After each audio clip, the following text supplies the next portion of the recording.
हमारी पिछली वीडियो में हमने पढ़ा डाइवर्सिफिकेशन इनटू प्रोडक्टिव एक्टिविटीज। अब हम करते हैं sustainable development and organic farming को। In recent years, awareness of the harmful effect of chemical-based fertilizers and pesticides on our health is on rise. अभी कुछ सालों से एक जागरूकता आई है कि जो केमिकल बेस्ड फर्टिलाइजर्स हैं या पेस्टिसाइड्स हैं उसका बहुत खराब असर पड़ेगा हमारे हेल्थ पर। Conventional agriculture relies heavily on chemical fertilizers and toxic pesticides etc. which enter the food supply, penetrate the water sources, harm the livestock, deplete the soil and devastate natural ecosystem. अभी तक का जो agriculture है वो rely करता है पूरी तरह केमिकल फर्टिलाइजर्स पे या टॉक्सिक पेस्टिसाइड्स पे जो हमारी फूड सप्लाई में एंटर करते हैं, वाटर सोर्सेज में चले जाते हैं, लाइफ स्टॉक को नुकसान पहुंचाते हैं, सॉइल की क्वालिटी खराब करते हैं या इवन जो नेचुरल इकोसिस्टम है उसको नुकसान पहुंचाते हैं। Efforts in involving technologies which are eco-friendly are essential for sustainable development and one such technology which is eco-friendly is organic farming.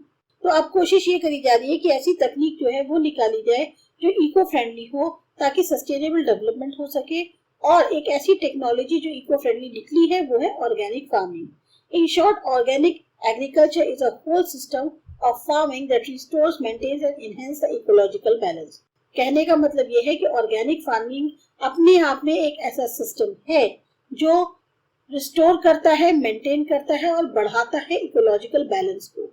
There is an increasing demand for organically grown food to enhance food safety throughout the world. और आज की date में organic तौर पे जो उगाया हुआ food है उसकी डिमांड बढ़ रही है क्योंकि उसमें फूड सेफ्टी जो है वो ज्यादा है और ये पूरी दुनिया में इसकी डिमांड बढ़ रही है।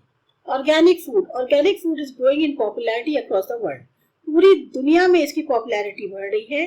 Many countries have around 10% of their food system under organic farming. बहुत सारी कंट्रीज में लगभग 10% उनका फूड सिस्टम है वो ऑर्गेनिक फार्मिंग के थ्रू है। There are many retail chains and supermarkets which are accorded with green status to sell organic food. बहुत सारी ऐसी चेन्स हैं, रिटेल्स हैं, सुपरमार्केट्स हैं जो ग्रीन स्टेटस से रिलेटेड है, यानी वो ऑर्गेनिक फूड बेचते हैं।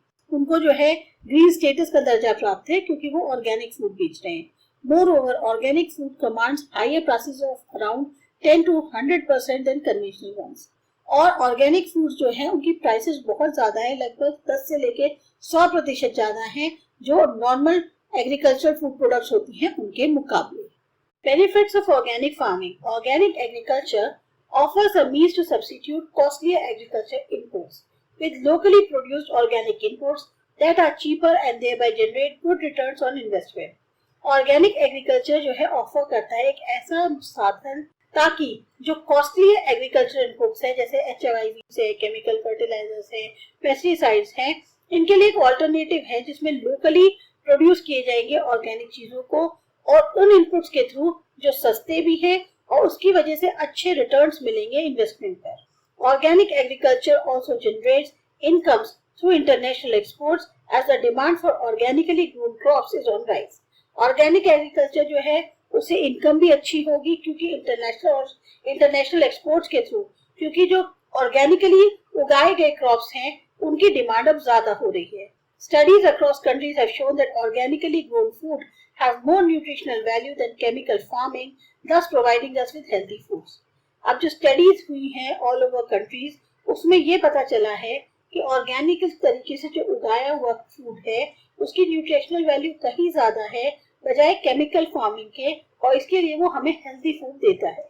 Since organic farming requires more labor input than conventional farming, India will find organic farming an attractive proposition.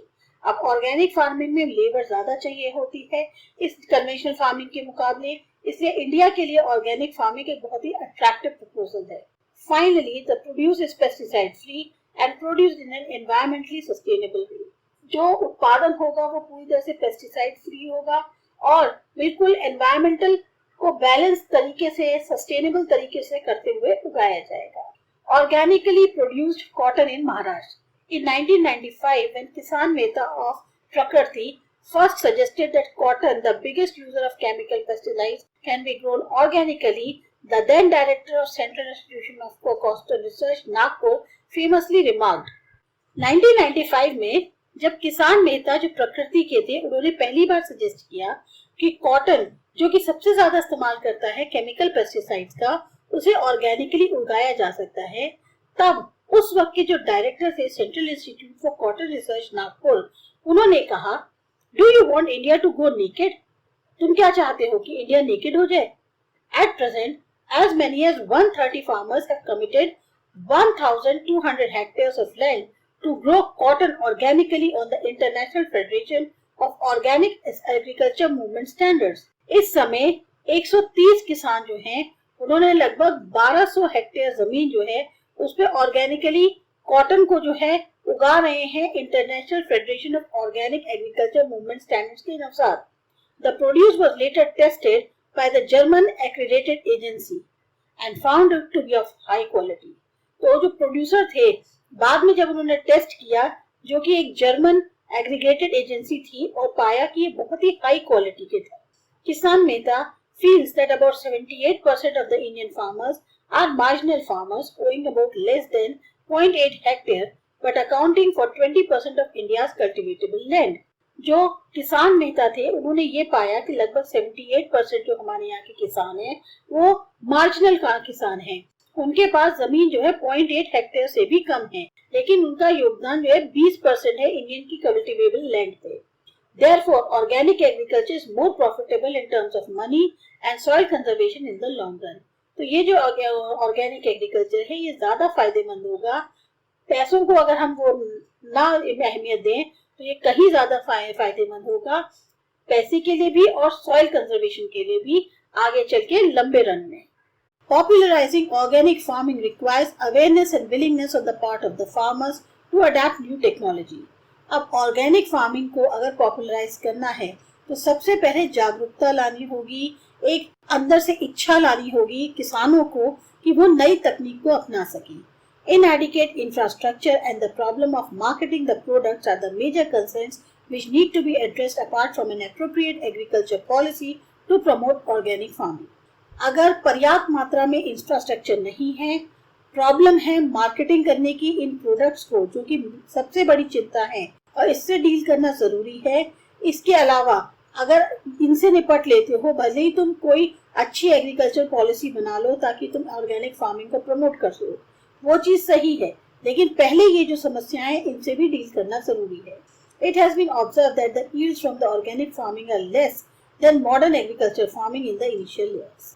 अब जो पैदावार है ऑर्गेनिक फार्मिंग से वो कम है मॉडर्न एग्रीकल्चर फार्मिंग के मुकाबले अभी कुछ सालों में। Therefore, small and marginal farmers may find it difficult to adapt to large scale production। तो जो छोटे या मार्जिनल फार्मर्स हैं उनको बहुत मुश्किल आएगी कि वो इस तरीके से इसको अपनाएं कि एक बहुत बड़े स्केल पे इसका उत्पादन कर पाए। ऑर्गेनिक प्रोड्यूस में also have more blemishes and a shorter shelf life than spread produce. Organic की जो उत्पादन है उसमें और भी खामियां हो सकती हैं, शॉर्टर लाइफ हो सकती है बजाय स्प्रेड प्रोड्यूस के।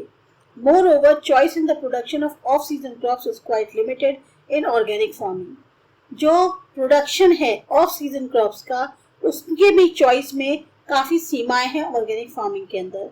Nevertheless, organic farming helps in sustainable development of agriculture and India has a clear advantage in producing organic products for both domestic and international markets। Organic farming जो है फिर भी मदद करेगा सस्टेनेबल डेवलपमेंट में agriculture के, और इंडिया के पास पूरे तौर पे फायदा है कि अगर वो ऑर्गेनिक प्रोड्यूस को प्रोड्यूस करती है तो डोमेस्टिक और इंटरनेशनल मार्केट्स दोनों में ही उसको फायदा होगा। अब आते हैं अपने चैप्टर के कंक्लूजन पे। It is clear that until and unless some spectacular changes occur, the rural sector might continue to remain backward. जब तक कोई खास और बहुत ही मिराकुलस चेंजेस नहीं हो जाते, तब तक रूरल सेक्टर जो है वो बैकवर्ड ही रहेगा। There is a greater need today to make rural areas more vibrant through diversification into dairying, poultry, fisheries, vegetable and fruits, and linking up the rural production with the urban and foreign markets to realize higher returns on the investment for the products। बहुत जरूरत है कि ये जो rural इलाके हैं इनको ज्यादा वाइब्रेंट बनाया जाए डाइवर्सिफिकेशन की मदद से। डेयरी में पोल्ट्री, फिशरीज, वेजिटेबल और फ्रूट्स, इनको लिंक किया जाए। जो रूरल प्रोडक्शन को उसको अर्बन और फॉरेन मार्केट्स के साथ लिंक किया जाए ताकि उनको हायर रिटर्न मिल सके इन्वेस्टमेंट में जो भी उन्होंने प्रोडक्ट के लिए किए हैं। Moreover, infrastructure elements like credit and marketing, farmer-friendly agriculture policies, and a constant appraisal and a dialogue between farmer groups and the state agriculture departments are essential to realize the full potential of the sector. इसके अलावा जो infrastructure के elements होते हैं जैसे credit और marketing है, farmer friendly agriculture policies हो, एक कांस्टेंट उसमें अप्रेजल हो, डायलॉग हो फार्मर ग्रुप्स के बीच में और स्टेट एग्रीकल्चर डिपार्टमेंट्स के बीच में, ताकि जो इस सेक्टर का पूरा पोटेंशियल है वो निकल के आ सके. Today we can not look at the environment and the rural development as two distinct subjects. अभी हम आज की डेट में एनवायरनमेंट और रूरल डेवलपमेंट को अलग अलग सब्जेक्ट के तौर पे नहीं दे सकते. There is need to invent or procure alternate sets of eco-friendly technologies that led to the sustainable development in different circumstances. बहुत जरूरत है कि ऐसे नए इन्वेंशन हो या ऐसे alternate sets निकल के आए eco-friendly technologies के, जिससे एक sustainable development हो सके अलग अलग circumstances में. From these, each rural community can choose whatever will suit its purpose. और इससे क्या है, हर rural community choose कर पाए कि उसको उसके हिसाब से क्या सूट करता है. First of all, then we need to learn from and also try out, when found relevant, practices from the available sets of best practice illustrations to speed this process of learning by doing.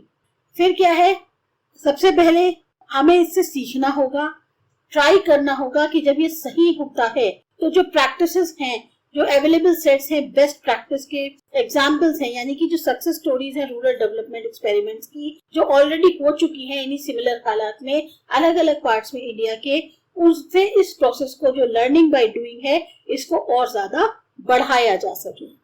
अब देख लेते हैं chapter का recap. Rural development is quite a comprehensive term but is essential means a plan of action for the development of areas which are lagging behind in socio-economic development.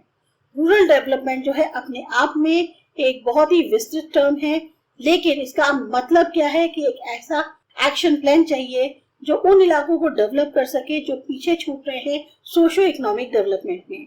There is need for improving the quantity and quality of infrastructure in rural areas such as banking, marketing, storage, transport, communication to realize its true potential. बहुत जरूरी है कि quality और quantity infrastructure की rural areas में सुधारी जाए, जैसे बैंकिंग, मार्केटिंग, स्टोरेज, ट्रांसपोर्ट और कम्युनिकेशन, ताकि उनका सही क्षमता बाहर निकल सके. Diversification towards new areas such as livestock, fisheries and other non-agricultural activities is necessary not only to reduce the risk from agriculture sector but also to provide productive sustainable livelihood options to other rural people.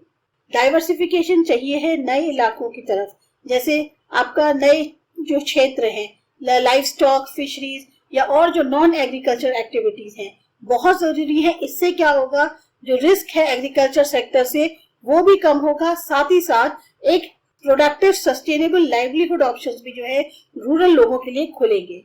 The importance of organic farming is an environmentally sustainable production process is on rise and needs to be promoted. जो organic farming की importance है वो भी environment के तौर पे बहुत ही एक सस्टेनेबल प्रोडक्शन प्रोसेस माना जा रहा है और उसको प्रमोट करने की बहुत ज्यादा जरूरत है. तो ये था आपका चैप्टर. आपको अच्छा लगा, समझ में आया, सब्सक्राइब करो माय चैनल आसा एजुकेशन. बाय.